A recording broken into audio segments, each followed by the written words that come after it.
Listeners and readers, میرے ہم سفر تجھے کیا خبر باعث ہویا علی۔ عروبہ کلاسز سے فارغ ہوئی تو 1 بج چکا تھا۔ اس کی لاسٹ کلاس فری تھی، اس لیے وہ ابھی ہی فضا کے گھر جانے کا ارادہ رکھتی تھی، کیونکہ اہل نے اسے 4 بجے کا ٹائم دیا تھا۔ ابھی وہ اپنی بک سمیٹ رہی تھی کہ اس کے فون پر کسی کی کال آ گئی۔ اس نے کتابیں سائڈ پر رکھتے ہوئے فون اٹھایا۔ سنم کی کال تھی۔ السلام علیکم، عروبہ نے بکس بیگ میں ڈالتے ہوئے کہا۔ وعلیکم السلام، لے لی کلاسز؟ سنم نے مسکراتے ہوئے پوچھا۔ ہاں لے لی، اور سچی اتنا مشکل ٹاپک تھا کہ اس سے پہلے کہ عروبہ کچھ اور بولتی سنم نے اسے ٹوک دیا۔ اوہ ہو، میں نے اس لیے کال نہیں کی تو پھر کس لیے کی ہے؟ عروبہ نے منہ بناتے ہوئے پوچھا۔ یہ بتانے کے لیے کہ اس وقت میرے سامنے ٹھنڈی ٹھنڈی مزیدار چاکلیٹ فلیور کی آئس کریم پڑی ہے اور مجھے یہ کھاتے ہوئے تمہاری یاد آ رہی ہے۔ سنم کی بات پر عروبہ کے بیگ کی زپ بند کرتے ہوئے ہاتھ روکے۔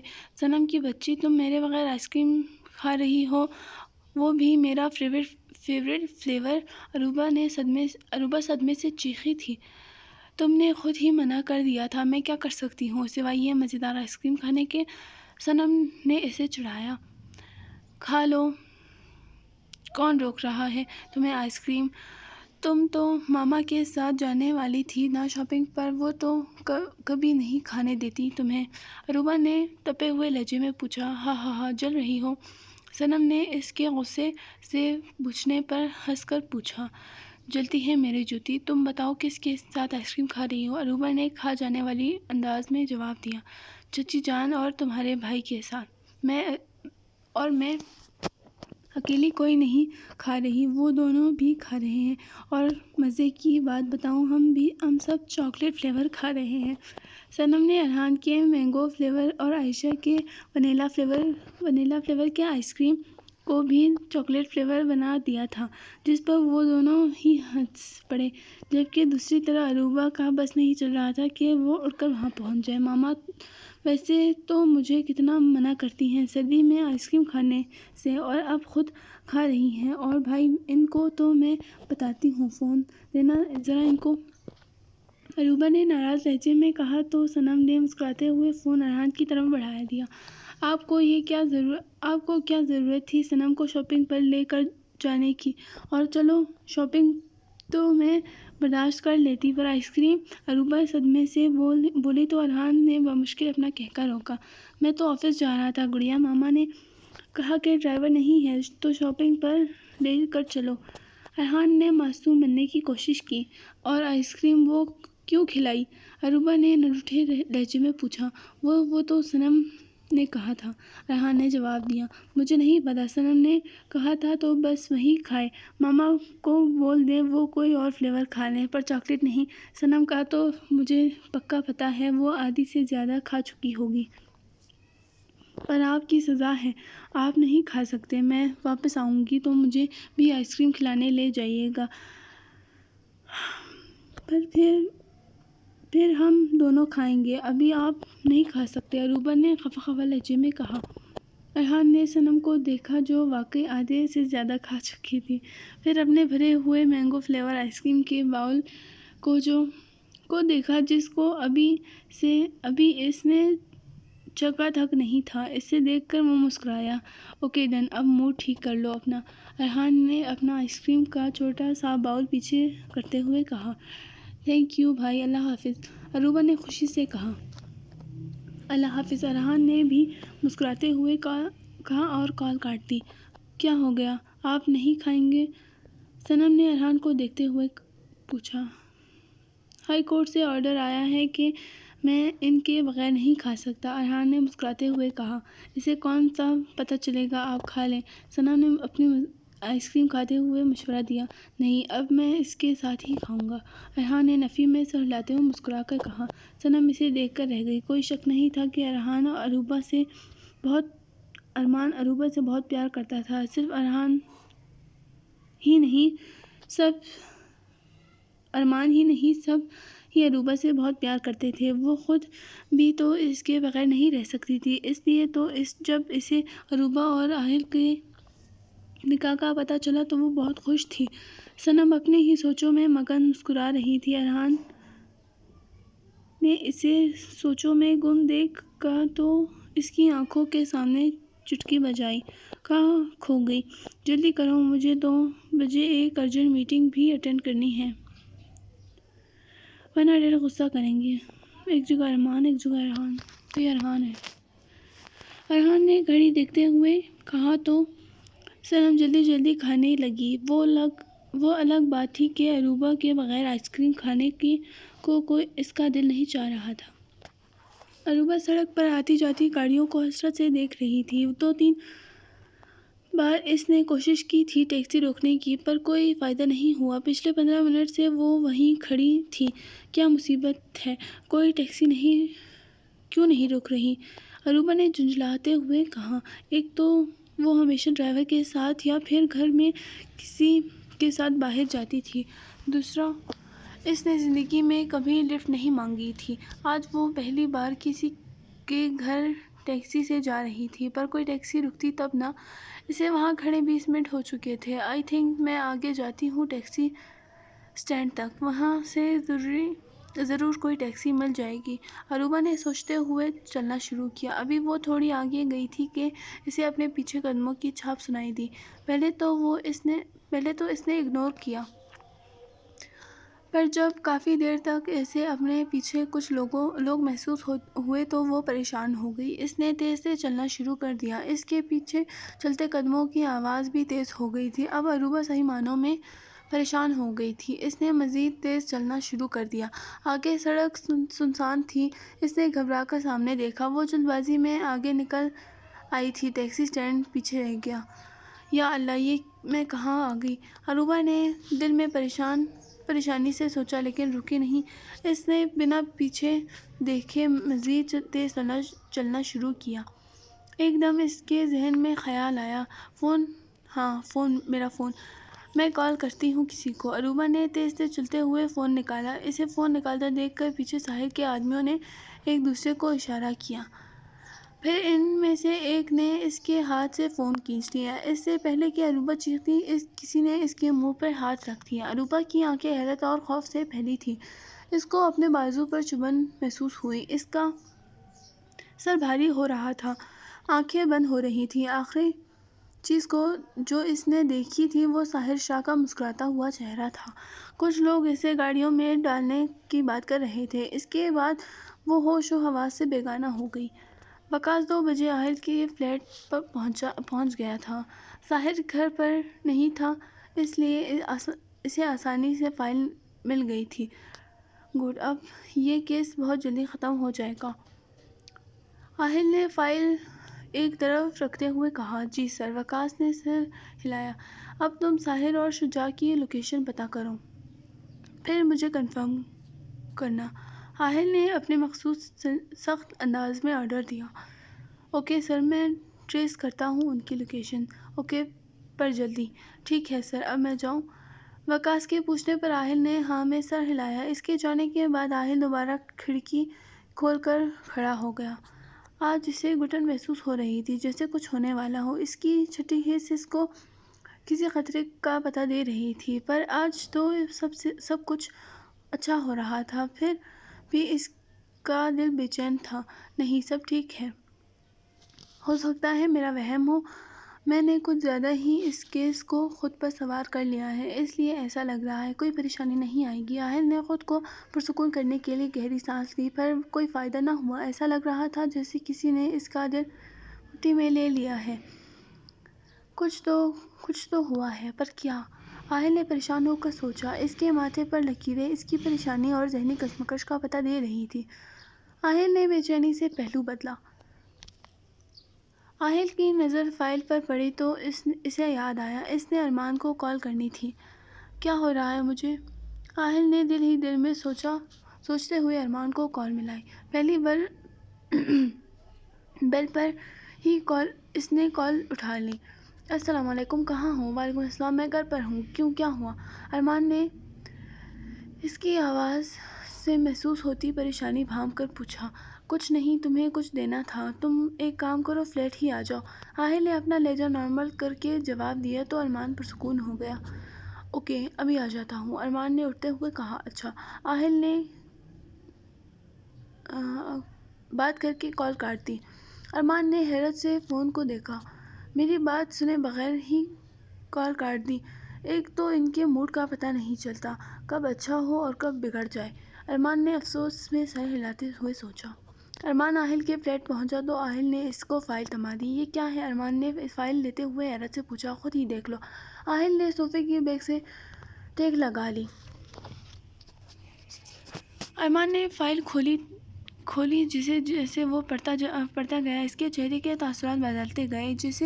جب اس نے فائل بند کی تو اس کے چہرے پر حیرت کے ساتھ ساتھ مسکراہٹ بھی تھی۔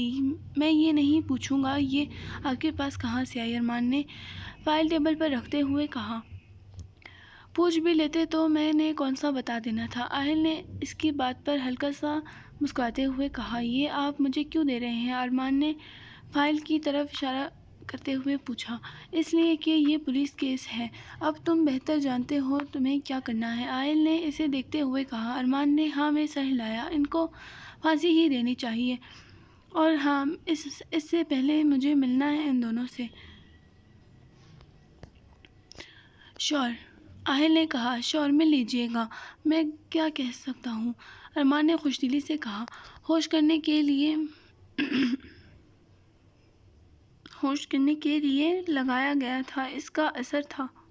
بے ہوش کرنے کے لیے لگایا تھا، اس کا اثر تھا۔ اسے یاد آ رہا تھا، اس کے دماغ میں بے ہوشی سے پہلے کے منظر گھومنے لگے۔ وہ بند آنکھوں سے اپنے ذہن میں سب واقعات دہرا رہی تھی۔ اس سے اپنی آنکھیں نہیں کھولی تھی۔ وہ ابھی اس بھیانک حقیقت کا سامنا نہیں کرنا چاہتی تھی۔ وہ اغوا ہو چکی تھی، لیکن کب تک وہ اس حقیقت سے بھاگ سکتی تھی؟ اس نے بند آنکھوں سے اپنا سر پیچھے کاٹن نما چیز سے ٹکا دیا۔ کچھ پل کے بعد اسے اپنے دائیں بازو پر وزن محسوس ہوا۔ اروبا نے ڈرتے ڈرتے اپنا بازو وزن کے نیچے سے نکالنا چاہا، لیکن اس کے ہاتھ پیچھے کی طرف باندھے ہوئے تھے۔ اروبا نے ڈرتے ڈرتے آنکھیں کھولیں۔ تیز بلب کی روشنی میں اس کی آنکھیں چندھیا گئیں۔ سر میں درد کی اٹھتی ٹیسوں میں اضافہ ہو گیا۔ درد کی شدت سے آنکھوں میں آنسو آ گئے۔ اس نے 2-3 بار پلکیں جھکائیں۔ اس نے اپنی دائیں طرف موجود وزن کو دیکھنا چاہا۔ اروبا کی گھٹی گھٹی چیخ حلق میں ہی دم توڑ گئی۔ وہ وہاں اکیلی نہیں تھی، اس کے علاوہ بھی بہت سی لڑکیاں وہاں تھیں۔ اس کی دائیں طرف بھی ایک لڑکی تھی جس کا سر اروبا کے بازو پر تھا۔ وہاں موجود سب ہی لڑکیاں آڑی ترچھی لیٹی ہوئی تھیں۔ اروبا نے کچھ دیر یہ یقین کرنے میں لگا دیا کہ وہ دیکھ رہی ہے وہ صحیح ہے۔ اس نے شدت سے دعا کی تھی کہ یہ خواب ہو، اور ابھی صنم اس کے منہ پر پانی پھینک کر اسے اٹھا دے۔ یہ خیال آتے ہی اس کے چہرے پر مسکراہٹ آ گئی۔ آنکھوں سے آنسو بہنا شروع ہو گئے۔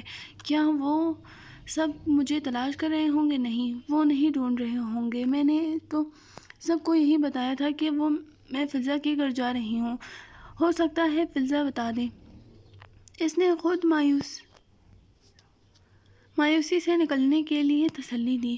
فضا کب بتائے گی؟ اور اگر وہ بتا بھی دے تو وہ یہاں تک کیسے پہنچے گی؟ اروبا بھی مایوسی میں ڈوب گئی، پر اسے ہمت نہیں ہارنی تھی۔ اس نے ایک ترہم بھری نگاہ اپنے آس پاس پڑی لڑکیوں پر ڈالی۔ نہیں، میرے گھر والے مجھے ڈھونڈ لیں گے۔ میں ڈی آئی جی کی بہن ہوں، مینیجر آہل کی بیوی کے آگے وہ بول نہیں سکی تھی۔ آہل کا چہرہ اس کے ذہن کے پردے پر لہرایا۔ جو شخص اپنی باقی فیملی کو لے کر اتنا پوسیسو ہو، وہ اپنی بیوی کے اغوا ہونے پر کیا کرے گا؟ دل نے آہل کے حق میں دلیل دی تھی۔ وہ مجھے ڈھونڈ لیں گے، اروبا نے خود کو مطمئن کرنے کے لیے قدرے اونچی آواز میں کہا تھا۔ اچانک اسے یاد آیا، اس نے ساحر کو دیکھا تھا۔ اوہ ہاں، وہ منحوس ساحر شاہ جس کو میں نے تھپڑ مارا تھا، اس نے اغوا کیا ہے مجھے۔ مطلب آہل یونی کے میں ساحر کو پکڑنے آئے تھے۔ وہ اس کی وجہ سے وہ ٹیچر بنے گھوم رہے تھے، لیکن انہوں نے کہا تھا کہ ہمارے ٹیچر واپس آ جائیں گے، مطلب انہیں ساحر کے خلاف کوئی تو ثبوت ملا ہوگا نا، اس کا مطلب وہ پکڑا جائے گا، اور میں اور یہ سب لڑکیاں بھی واپس گھر چلی جائیں گی۔ اروپا نے دل میں سوچا، لیکن اگر ساحر نے نہ بتایا تو؟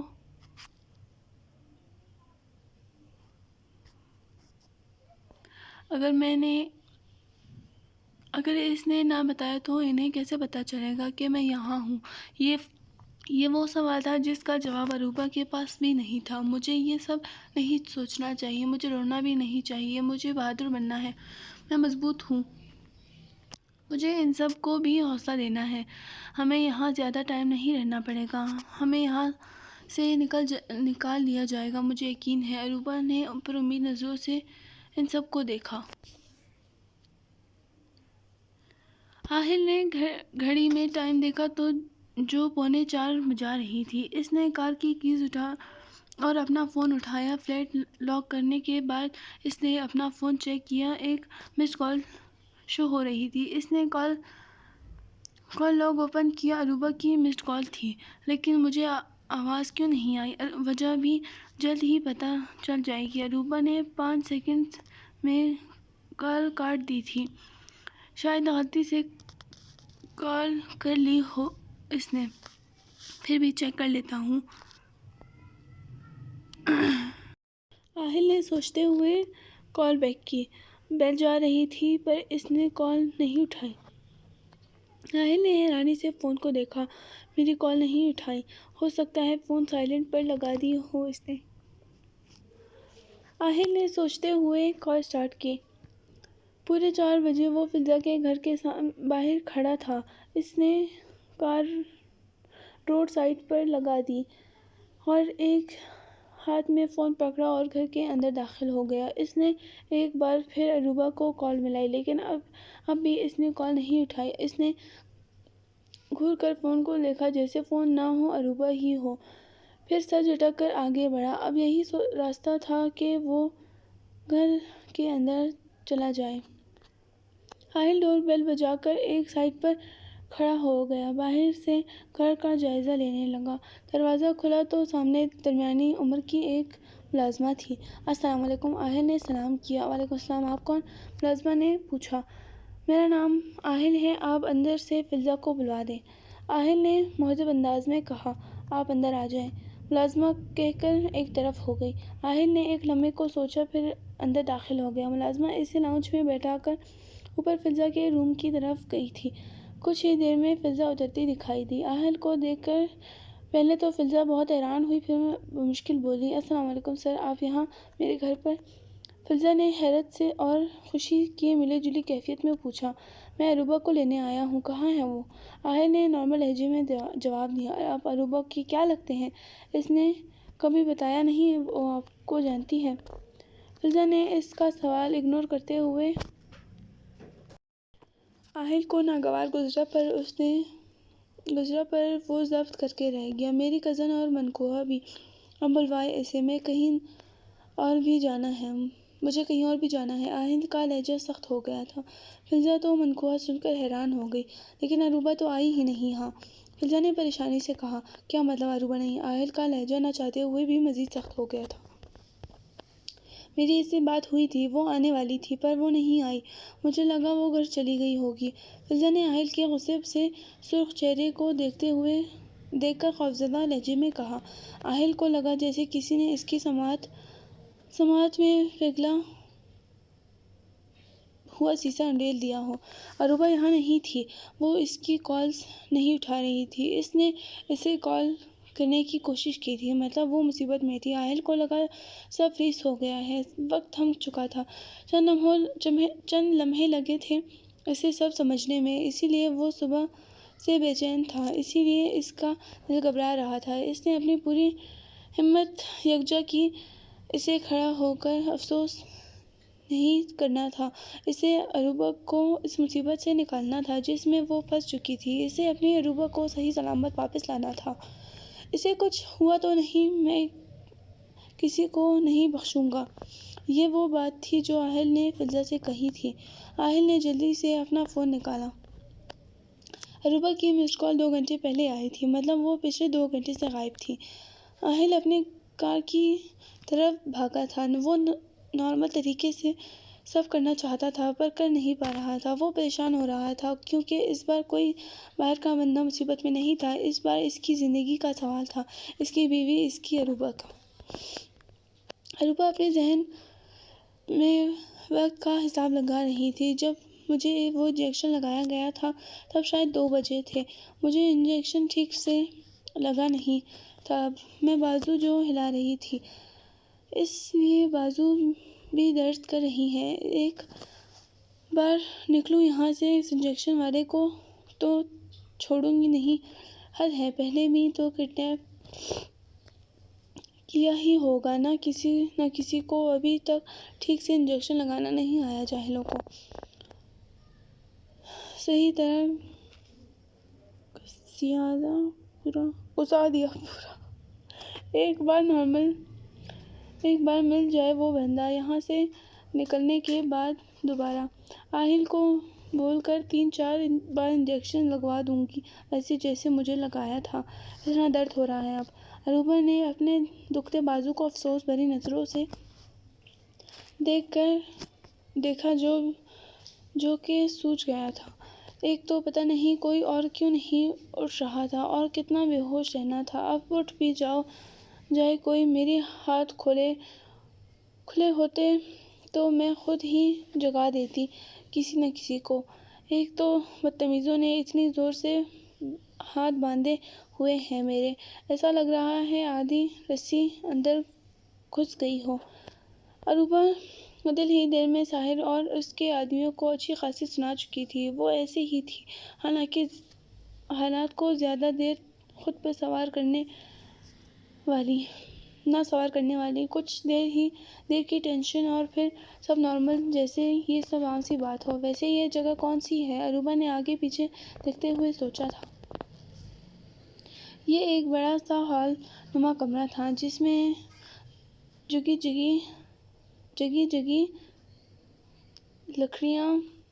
لکڑی اور کارٹن کے ڈبے پڑے ہوئے تھے۔ کچھ تو خالی تھے اور کچھ ادھر ادھر بکھرے پڑے تھے، اور کچھ بند ڈبے کونے میں قطار میں رکھے گئے تھے۔ چھت اور دیواروں کی حالت کافی بری تھی، جگہ جگہ سے چونا اکھڑ چکا تھا، جس کی وجہ سے وہ جگہ کافی عجیب لگ رہی تھی۔ فرش پر کارٹن کے ڈبے کاٹ کر بچھائے گئے تھے، اس لیے اندازہ لگانا مشکل تھا کہ فرش کیسا۔ پر جس چیز نے عروبہ کو خوفزدہ کیا تھا وہ چھت کی دیواروں سے لٹکتے مکڑی کے جالے تھے۔ یا اللہ، مکڑی کے جالے! مطلب یہاں مکڑیاں بھی ہوں گی۔ عروبہ نے گھبرا کر آگے پیچھے دیکھا، نظر تو نہیں آ رہی تھی۔ اچانک اسے باہر سے قدموں کی آواز سنائی دی۔ وہ جو کوئی بھی تھا اسی طرف آ رہا تھا۔ میں بے ہوش ہونے کا ڈرامہ کروں یا ایسے ہی رہوں؟ ان جاہلوں کا کیا بھروسہ، ان کو تو انجیکشن لگانا بھی نہیں آتا، میرا بازو ہی توڑ دیں گے، میں بے ہوش ہی ہو جاتی ہوں۔ عروبہ نے سوچتے ہوئے اپنی آنکھیں بند کی اور سر ایک طرف ٹکا دیا۔ ساحر نے تالا کھولا اور اندر داخل ہو گیا۔ اس کے ساتھ 2 اور آدمی بھی تھے۔ ابھی تک بے ہوش ہے یہ سب؟ ساحر نے پوچھا۔ جی سر، 1-2 گھنٹے تک ہوش آ جائے گا ان سب کو، ایک اور آواز سنائی دی۔ اوہ، تو یہ منحوس انسان آیا ہے۔ اچھا ہی ہے میری آنکھیں بند ہیں، اس کی شکل نہیں دیکھنی پڑے گی۔ عروبہ نے بمشکل اپنے فیس ایکسپریشن نارمل رکھتے ہوئے سوچا، ان کے منہ کیوں کھلے رکھے ہیں؟ ہوش آنے پر یہ شور مچا دیں گی۔ ساحر نے شاید اپنے آدمیوں سے پوچھا تھا۔ چھوڑیں سر، ٹائم ضائع ہوگا، ویسے بھی یہ علاقہ آبادی سے بہت دور ہے، یہ جتنا مرضی شور مچائے کوئی ان کی مدد کے لیے نہیں آنے والا۔ اسی آدمی کی بیزار سی آواز سنائی دی۔ شکر ہے، ورنہ ہوش آنے پر ان سب سے باتیں کیسے کرتی؟ اور آبادی سے دور یہ لوگ کہاں لے کر آئے ہیں ہمیں؟ عروبہ نے دل میں سوچا۔ ٹھیک ہے پر دھیان رکھنا کل ان سب کو لے کر روانہ ہونا ہے۔ ویسے تو میں ساتھ جاتا پر اب کسی اور کے ساتھ بھیج دینا ان سب کو۔ ساحر نے اپنے آدمیوں کو بتایا۔ اب یہ کہاں لے کر جانے کی بات کر رہے ہیں؟ عروبہ نے دل میں سوچا۔ خیال رکھنا کوئی بھاگ نہ جائے، خاص طور پر یہ ڈی آئی جی کی بہن۔ بہت اکڑ رہا تھا، اب ساری زندگی ڈھونڈتا پھرے گا اپنی بہن کو۔ ساحر نے عروبہ کی طرف اشارہ کرکے تلخ لہجے میں کہا، اوہ یہ تو میری بات کر رہا ہے، پر یہ بھائی کو کیسے جانتا ہے؟ اور ارمان بھائی سے اس کی کیا دشمنی؟ کہاں پھنس گئی میں؟ عروبہ نے دل میں سوچا۔ سر ڈی آئی جی کی بہن، میرا مطلب اس کو لے کر آنا ضروری تھا، کیا کسی اور کو اٹھا لیتے؟ ساحر کے آدمی کی ڈری ڈری آواز سنائی دی تو عروبہ نے بمشکل اپنی ہنسی روکی۔ اس 2 ٹکے کی لڑکی نے ساری یونیورسٹی کے سامنے میری بے عزتی کی تھی، مجھے تھپڑ مارا، اب ساری زندگی پچھتائے گی۔ ساحر نے سخت لہجے میں کہا، ایک بار بچوں، ایک بار میں آزاد ہو جاؤں، پچھلی بار ایک مارا تھا نا، اس بار منہ توڑ دوں گی۔ عروبہ اپنے بارے میں اس کے خیالات سن کر دل میں آگے کے منصوبے بنا رہی تھی۔ میں جا رہا ہوں، تم دونوں باہر ہی رہنا، 1 منٹ کے لیے بھی ہلنا مت، آئی سمجھ میں؟ جی سر۔ ساحر ان دونوں کو سمجھاتے ہوئے گھر کی طرف چلا گیا۔ شجاع کو اس نے فون پر اطلاع دے دی تھی۔ وقت گزرتا جا رہا تھا۔ عروبہ بے چینی سے پاس موجود لڑکیوں کی ہوش میں آنے کا انتظار کر رہی تھی۔ اکیلے خود سے باتیں کرتے کرتے وہ تھک چکی تھی، اب وہ بور ہو رہی تھی۔ یا اللہ، کیا کروں میں؟ کہاں پھنس گئی؟ ایک تو پتہ نہیں ان کو کب ہوش آئے گا۔ عروبہ نے ایک بیزار نظر بے ہوش پڑی لڑکیوں پر ڈالی۔ پتہ نہیں ٹائم کیا ہوا ہے؟ عروبہ نے اپنے ہاتھ پر موجود گھڑی دیکھنی چاہی، پر اس کے ہاتھ پیچھے کی طرف بندھے ہوئے تھے، جس کی وجہ سے اس کو ٹائم نظر نہیں آ رہا تھا۔ اف، بدتمیز لوگ! پیچھے کی طرف کیوں ہاتھ باندھ دیے؟ آگے کی طرف باندھ دیتے، میں نے کون سا ان کو مکے مارنے تھے؟ عروبہ تنگ آ کر غصے میں بڑبڑائی۔ 1 منٹ میں نے گھڑی پہنی ہے تو ان میں سے بھی کسی نے پہنی ہوگی نا؟ اس نے آگے پیچھے دیکھا۔ ایک لڑکی جو کہ اس سے تھوڑی دور اوندھی لیٹی ہوئی تھی، اس کے ہاتھ پر گھڑی تھی۔ عروبہ نے خوشی سے تھوڑی آگے کھسکی۔ ٹائم دیکھ کر اسے شدید کوفت ہوئی۔ صرف 5 بجے ہیں، اتنی دیر ہو گئی؟ مجھے لگا 7-8 گھنٹے ہوئے ہوں گے، پر نہیں، آج تو گھڑی نے بھی رک کر چلنا ہے۔ عروبہ واپس اپنی جگہ پر آ کر پیچھے ٹیک لگا کر بیٹھ گئی۔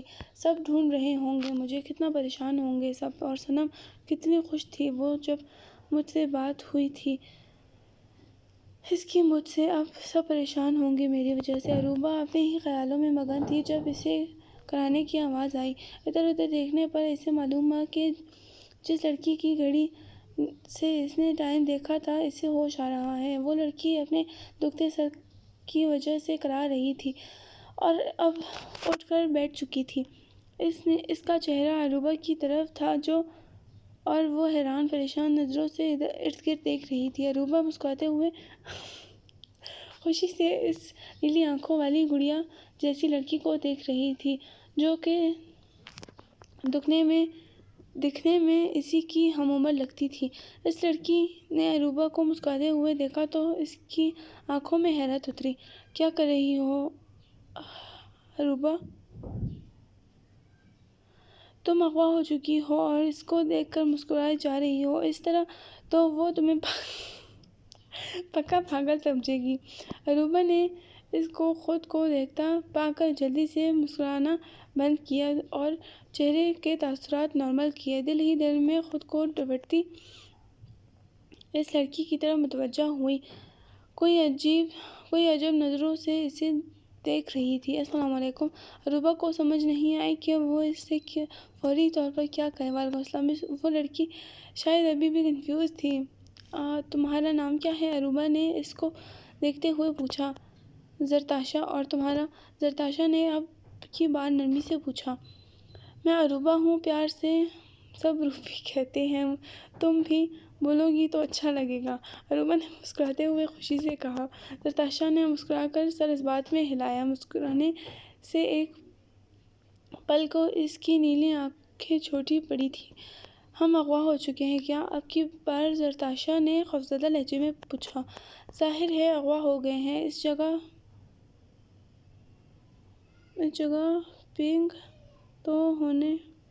پکنک تو ہونے سے رہی، عروبہ نے بیزار لہجے میں کہا۔ اتنی دیر سے اس بارے میں سوچ کر وہ تنگ آ چکی تھی۔ تمہیں ٹینشن نہیں ہو رہی؟ زرتاشا نے حیرانی سے پوچھا۔ نہیں، اب نہیں ہو رہی۔ پچھلے 4 گھنٹوں سے ٹینشن لے رہی تھی۔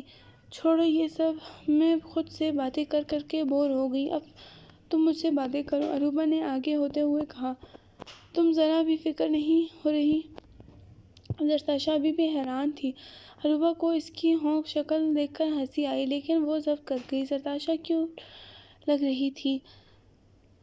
ہو رہی ہے نا تھوڑی تھوڑی، وہ کیا ہے نا، میں نے یہاں مکڑی کے جالے دیکھے ہیں اور مجھے یہی ٹینشن ہے کہ مکڑیاں آ جائیں، مجھے بہت ڈر لگتا ہے۔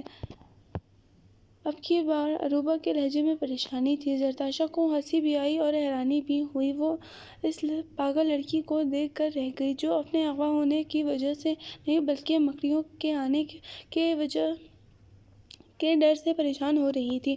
تم بہت فنی ہو عروبہ، زرتاشا نے ہنستے ہوئے سر جھٹکا۔ ہیں، ابھی تو میں نے تم سے کوئی فنی بات بھی نہیں کی، عروبہ نے حیرانی سے کہا تو زرتاشا نے مسکراہٹ چھپائی۔ بلا شبہ عروبہ کسی بھی سچویشن میں انسان کو ہنسا سکتی تھی۔ زرتاشا کی آدھی ٹینشن تو ابھی ہی ختم ہو گئی تھی۔ تمہیں کوئی اندازہ ہے یہ کون سی جگہ ہے؟ زرتاشا نے بات ہی بدل دی۔ کوئی کباڑ خانہ لگتا، عروبہ نے ناک چڑھا کر اس انداز میں کہا کہ زرتاشا نے مشکل سے ہنسی روکی اپنی۔ کیا کباڑ خانہ نہیں ہے، یہ کوئی پرانی فیکٹری یا گوڈاؤن ہے جہاں شاید پیکنگ وغیرہ کی جاتی ہے یا پھر سامان اسٹور کیا جاتا ہے۔ زرتاشا کارٹن کے ڈبوں کو دیکھتی ہوئی عروبہ کو بتا رہی تھی۔ ہو سکتا ہے، لیکن یہ کیسا گوڈاؤن ہوا؟ کوئی صفائی نہیں، میں یہاں سے نکلتے ہی کمپلین کروں گی، جالے ہی اتار دیتا ہے بندہ۔ زرتاشا جو کہ سنجیدہ سی جگہ کا اندازہ لگا رہی تھی، عروبہ کی بات سن کر تپ گئی۔ میں یہاں تم سے جگہ کے بارے میں پوچھ رہی ہوں اور تمہاری سوئی مکڑیوں کے جالے میں اٹکی ہوئی ہے۔ نہیں آئیں گی مکڑیاں، اب کوئی اور بات کریں۔ اچھا، اب نہیں کرتی یہ بات، تم اپنے بارے میں بتاؤ، کہاں سے اغوا کیا تھا ان لوگوں نے تمہیں اور کب؟ عروبہ نے اس کا غصہ دیکھ کر بات بدل لی۔ میں جہلم میں رہتی ہوں، یہاں ہم گھومنے آئے تھے، آج تیسرا دن تھا ہمیں آئے۔ میں شاپنگ کے لیے اپنی کزن کے ساتھ آئی تھی، پر وہ پتہ نہیں مجھے چھوڑ کر کچھ دیر کے لیے گئی، پھر میں اسے ڈھونڈنے لگی، پھر مجھے لگا واپس چلی گئی۔ میں بھی گھر جانے لگی تھی پر مجھے راستہ نہیں آتا تھا، میں بھٹک گئی، پھر اچانک کسی نے پیچھے سے میرے منہ پر رومال رکھا اور میں بے ہوش ہو گئی۔ اب ہوش آیا تو میں یہاں ہوں۔ پرسوں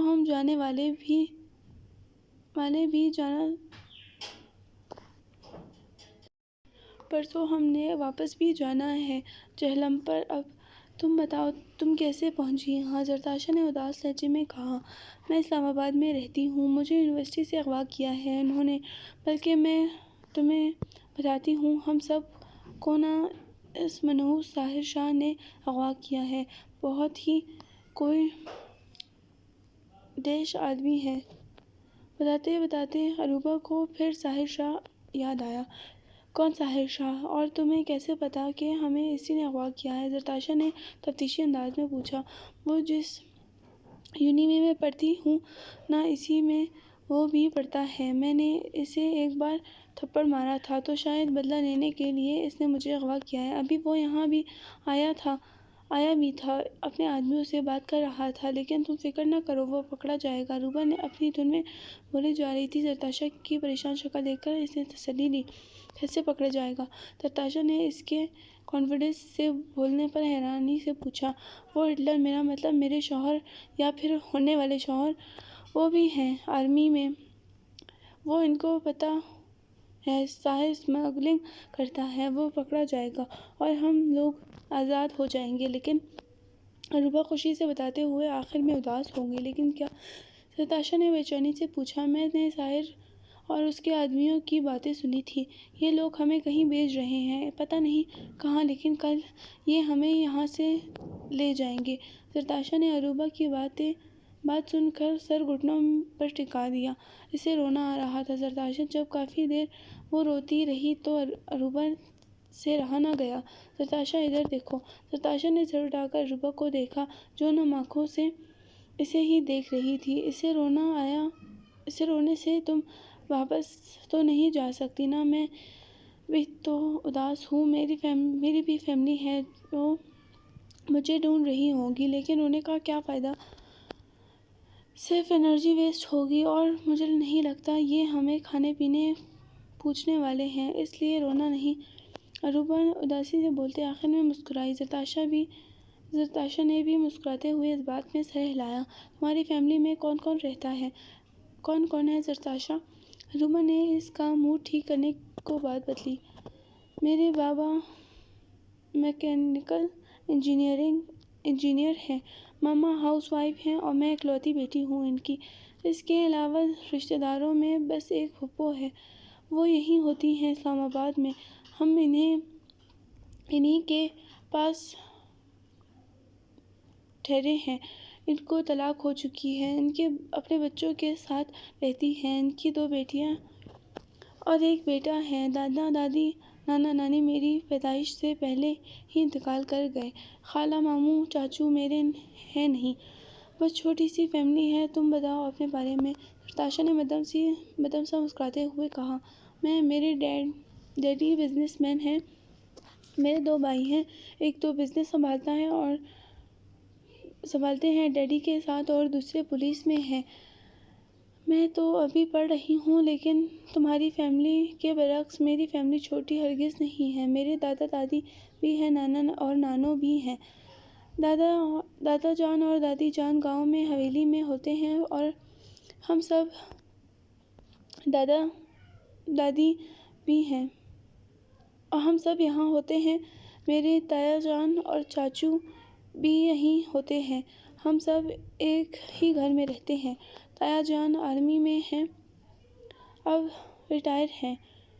ان کے بیٹے میرے ہونے والے شوہر نہیں۔ ایک منٹ، پہلے تم مجھے کلیئر کرو، شوہر یا ہونے والا شوہر؟ زرتاشا نے تنگ آ کر کہا۔ وہ یار کیا ہے نا، ہمارا نکاح بچپن میں ہی ہو گیا تھا، لیکن اب دوبارہ رخصتی سے پہلے پھر ہوگا۔ اگلے مہینے کی 21 کو میری شادی ہے نا، تو مجھے سمجھ نہیں آتا ہسبینڈ بولوں یا ہونے والے ہسبینڈ؟ عروبہ نے پریشانی سے بتایا تو زرتاشا ہنس دی۔ اور تم ابھی ان کو ہٹلر بول رہی تھی؟ زرتاشا نے ہنستے ہوئے پوچھا۔ ہاں تو وہ ہیں نا ایسے خڑوس سے، ہر وقت ڈانٹتے رہتے ہیں، عروبہ نے منہ بناتے ہوئے کہا۔ تم بہت انٹریسٹنگ ہو عروبہ، زرتاشا نے ہنستے ہوئے کہا۔ وہ تو میں ہوں، لیکن تم مجھے روبی بلا سکتی ہو۔ اوکے روبی، زرتاشا نے مسکراتے ہوئے کہا۔ تو ہم کہاں تھے؟ عروبہ نے پوچھا۔ تمہارے ہونے والے ہو چکے ہسبینڈ پر، زرتاشا نے مسکراتے ہوئے کہا۔ ہاں وہ تو تمہیں پتہ ہے، آرمی میں ہیں۔ ان کی چھوٹی بہن صنم میری جتنی ہے، میری دوست، ہم دونوں ایک ہی کلاس میں ہیں۔ اس کے علاوہ وہ شیری چاچو اور ان کی فیملی، وہ خود تو چچی کے ساتھ زیادہ دفتر حویلی میں ہوتے ہیں، لیکن ان کے بچے پڑھائی کی وجہ سے یہیں ہوتے ہیں۔ ان کا بڑا بیٹا فیضان مجھ سے 8 ماہ بڑا ہے، MBBS کر رہا ہے، اور پھر انابیہ اور عنایا، وہ ان دونوں مجھ سے 1 سال چھوٹی ہیں۔ اروبا نے مسکراتے ہوئے بتایا۔ تم کتنی لکی ہو روبی، تمہارے پاس سارے رشتے ہیں، کزنز ہیں۔ زرتاشا کی آواز میں اروبا کو اداسی محسوس ہوئی۔ زرتاشا، فیملی تو فیملی ہوتی ہے نا، تم ان رشتوں کو وقت دو جو تمہارے پاس ہیں۔ جو انسان کے نصیب میں ہوتا ہے وہ اسے ضرور ملتا ہے۔ اب تم دیکھو، تمہارے پاس پھپھو ہے نا، میرے پاس ہو کر بھی نہیں ہے۔ 4-5 سالوں میں ایک بار آنے والی پھپھو، خیر یہ سب باتیں تو ہوتی رہیں گی۔ تم یہ بتاؤ، تم کیا کرتی ہو؟ زرتاشا کا موڈ اروبا کی باتوں پر ٹھیک ہو رہا تھا۔ اروبا کی بےتکی سوالوں پر کبھی وہ ہنس دیتی، کبھی حیران ہوتی، کبھی مسکرا دیتی۔ کچھ ہی دیر میں اس کی کچھ اچھی خاصی دوستی ہو چکی تھی۔ آہستہ آہستہ باقی لڑکیوں کو بھی ہوش آ رہا تھا۔ اروبا کے پاس باتیں کرنے کے لیے بہت سے لوگ تھے۔ ارمان ڈرائیو کرتے ہوئے پریشانی سے بار بار آہل کو دیکھ رہا تھا، جس کے تاثرات خطرناک حد تک سنجیدہ تھے۔ اس سپیڈ سے چلاؤ گے تو اگلے سال ہی پہنچیں گے پولیس اسٹیشن۔ آہل نے سلو سپیڈ میں چلتی کار پر طنز کیا۔ ارمان نے کار کی سپیڈ بڑھا دی۔ آپ کیا سوچ رہے ہیں؟ ارمان نے آہل کا ایک نظر دیکھ کر پوچھا۔ میں سوچ رہا ہوں اتنی جلدی وہ ان کو شہر سے باہر تو نہیں بھیج سکتے، اور جہاں تک میری معلومات ہیں وہ 40 کے قریب لڑکیاں اسمگل کرنے والے ہیں، تو ان کو کہاں رکھ سکتے ہیں؟ آہل نے شیشے سے باہر دیکھتے ہوئے پرسوچ لہجے میں جواب دیا۔ یہ تو ساحر ہی بتا سکتا ہے۔ شجاع عالم کا پتہ چلا ہے وہ کہاں ہے؟ ارمان کو اچانک ہی خیال آیا، نہیں، اس طرف دھیان ہی نہیں گیا۔ ساحر کے فون سے اس کا نمبر لے کر ٹریس کروا لیں گے۔ پہلے اروبا کا کچھ پتہ چلے، پھر اس کا بھی کر لیں گے۔ آہل پہلے چونکا، پھر نارمل انداز میں بولا۔ تمہیں جو فائل دی تھی، اس میں ان کی نیکسٹ ڈیل کی انفارمیشن تھی نا؟ اس کے مطابق تو وہ کراچی سے شپ کے ذریعے ان کو بھجوانے والے ہیں۔ ہاں، پر وہ تو 3 دن بعد کی ڈیٹ تھی۔ اوہ، مطلب وہ پہلے ان کو یہاں سے کراچی بھیجیں گے۔ ہمیں ان کو کراچی نہیں جانے دینا۔ ارمان نے چونکتے ہوئے کہا۔ ایگزیکٹلی، اب مزید ٹائم ویسٹ مت کرو، آہل نے بے چینی سے کہا۔ میں شہر میں ناکہ بندی کروا رہا ہوں، وہ ان کو شہر سے باہر نہیں لے کر جا سکیں گے۔ ارمان نے ایک ہاتھ سے اسٹیئرنگ سنبھالتے ہوئے دوسرے سے ڈیش بورڈ پر پڑا فون اٹھایا۔ کال ملتے ہی ارمان نے آرڈر دینا شروع کیے۔ پورے شہر میں ناکہ بندی کرواؤ، کوئی بھی گاڑی کسی بھی چیک پوسٹ سے بنا چیکنگ کی نہیں جانی چاہیے، ہر کسی کی تلاشی لو، شہر سے باہر جانے کے سارے راستے بلاک کر دو، چیکنگ کے بنا کوئی شہر سے باہر نہیں جانا چاہیے، اگر کچھ معلوم ہو تو مجھے انفارم کرنا۔ دوسری طرف سے کچھ کہا گیا تھا۔ IG سر کو میں سنبھال لوں گا، تم وہ کرو جو میں نے تمہیں کہا، مجھے رپورٹ کرتے رہنا۔ ارمان نے کال رکھ دی۔ وہ اب شہر سے باہر نہیں جا سکتے۔ فون واپس ڈیش بورڈ پر رکھتے ہوئے ارمان نے کہا، آہل نے محض سر ہلایا۔